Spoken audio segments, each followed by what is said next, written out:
ప్రతి ఒక్కరు కూడా ఇన్స్టాగ్రామ్లల్లో ఏమన్నా పోస్ట్ రాగానే వెంటనే పెట్టేస్తున్నారు. ఇంకోటి ఏంటి, మొన్న మనం చూసుకున్నట్లయితే హైదరాబాద్ కానివ్వండి, బెంగళూరు కానివ్వండి, ఢిల్లీ, ఇవన్నీ కూడా టార్గెట్ 1, టార్గెట్ 2 ప్లేస్లలో ఉన్నాయి. జర ఎవరైతే ఉన్నారో జర అప్రమత్తంగా ఉండండి. ఈ ఫేక్ న్యూస్లు ఏవైతే ఉన్నాయో అవి నిజమా కాదా సోషల్ మీడియాలో ఏదైనా వెంటనే వస్తే మీరు రియాక్ట్ కాకండి. అది ఎంతవరకు ఫేక్, ఎంతవరకు రియలో ఏందో అనేది గూగుల్లో అవి చూసుకోండి, మీకు గూగుల్లో అఫీషియల్గా వస్తుంది. ఇది ఒకటి నేను ప్రతి ఒక్కరికి చెప్పుకోవాలనుకుంటున్నా. ఎందుకంటే మీరు ఇన్ కేసు ఏదైనా వైరల్ చేసినా కూడా అది ఎట్లా ఉంటుంది అంటే పాకిస్తాన్ మీడియా మనల్ని ట్రోల్ చేసే అవకాశం ఉంటుంది. మనం అట్లాంటి సిచ్యువేషన్స్ కూడా రావద్దు. ఎందుకంటే మన తప్పేం లేదు, మనం కరెక్ట్గా ఉన్నాం కాబట్టి అట్లనే ఉండాలి.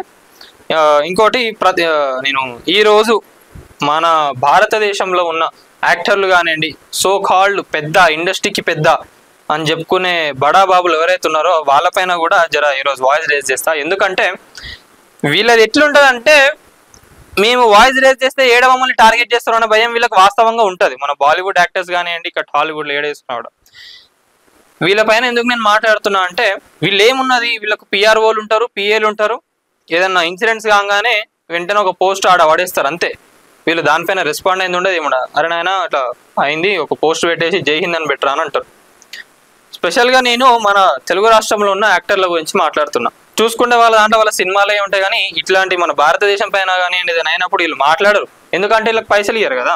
అదే అడ్వర్టైజ్మెంట్లకి అయితే కోట్ల రూపాయలు ఇస్తారు కాబట్టి మంచి ఆడపోయి గంటలు ఏసీలలో కూర్చొని అడ్వర్టైజ్మెంట్లు చేసుకొని వస్తారు. మన హైదరాబాద్ దాని గురించి మాక్ డ్రిల్ గురించి మాట్లాడింది లేదు.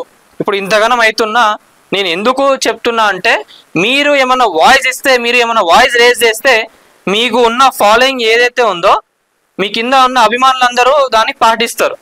మీరు ఏదైనా వీడియో రిలీజ్ చేస్తే ఆ వీడియో ప్రతి ఒక్క మీడియా ఛానల్స్, సోషల్ ఇన్ఫ్లుయెన్సర్స్ కూడా వీళ్ళందరూ ఎవరైతే ఉన్నారో వాళ్ళందరూ ప్రమోట్ చేయడం జరుగుతుంది. అంటే ఇప్పుడు సపోజ్ పక్క గలిలో పోరోడు ఉన్నాడు, వాడు ఒక వీడియో తీసి అరే భారతదేశంలో ఇట్లా అవుతుంది, ప్రతి ఒక్కరు జాగ్రత్త ఉండండి అంటే ఎవరు చూడరు వాడిని.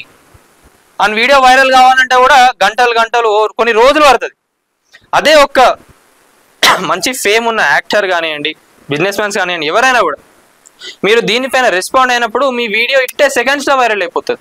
మీ వల్ల ఎంత ఉపయోగం? ఎందుకు పైసలు ఇస్తలేరంటే చెప్పండి. బడా హీరోస్ ఎవరైతే ఉన్నారో నేను చెప్తున్నా, అంటే నేను చూసిన వరకు అయితే నేను పేర్లు చెప్తా, పెద్ద పోయేది లేదు వచ్చేది లేదు నాకు. పెద్ద వీళ్ళు వచ్చి చేసేది కూడా ఏం లేదు. చిరంజీవి కానివ్వండి, మన పెద్ద యాక్టర్స్ అల్లు అర్జున్ కానివ్వండి, ప్రభాస్ కానివ్వండి, నాకు తెలిసిన యాక్టర్స్ కొంతమంది ఇంకా ఉన్నారు, వీళ్ళందరూ ఉన్నారు కదా. మీకు ఏమైనా పైసలు కావాలంటే చెప్పండి, నేను పంపిస్తా. జర భారతదేశంలో జరుగుతున్న దానికి మీ వంతు మీరు వాయిస్ రేజ్ చేస్తే మీ కింద ఉన్న ఫాలోవర్స్ ఎవరైతే ఉన్నారో వాళ్ళు కూడా జర పాటిస్తారు. ఇది ఒకటి గుర్తుపెట్టుకోండి. జర ఎంతసేపు పైసల కోసం అంటే ఇప్పటిదాకా సంపాదించుకునే చాలు. జర దేశానికి ఉపయోగపడే విషయాలు కొంచెం మీరు సినిమాలలో ఏదైతే యాక్టింగ్ చేస్తారో ఇక్కడ రియల్ లైఫ్లో కొంచెం చెయ్యండి ప్లీజ్.